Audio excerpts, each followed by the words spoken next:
নির্বাচনের ঘন্টা বেজে গেছে। আগামী ফেব্রুয়ারির প্রথমার্ধে নির্বাচন হবে বলে আমরা আশা করছি। আজ কিংবা আগামীকাল নির্বাচনী তফসিল ঘোষণা হবে। যেই পরীক্ষা দেবার জন্য 18টি বছর আপনি আমি অপেক্ষা করেছি, সেই পরীক্ষার দিন ঘোষণা হতে শুরু করেছে।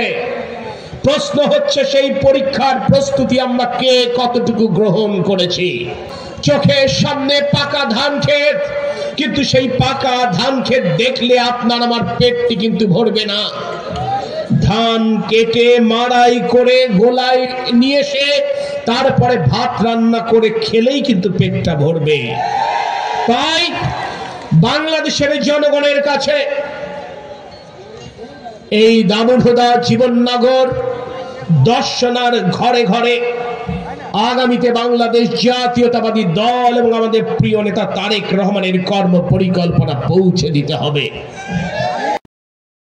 পারলে দেশের মানুষ কি কি সুযোগ সুবিধা পাবে সেটার কথা উনি শুনেছেন, উনি বলেছেন, আপনারা শুনেছেন। একই কথা এই ছোট ছোট পথসভায় আমরা বলার চেষ্টা বলেছি। ভাইরা এবং মায়েরা বোনেরা, আপনারা জানেন একটি জাতীয় নির্বাচনে দুইটি বিষয় থাকে। একটা হচ্ছে জাতীয় সমস্যা এবং সেই সমস্যার আলোকে জাতীয় উন্নয়নের পরিকল্পনা।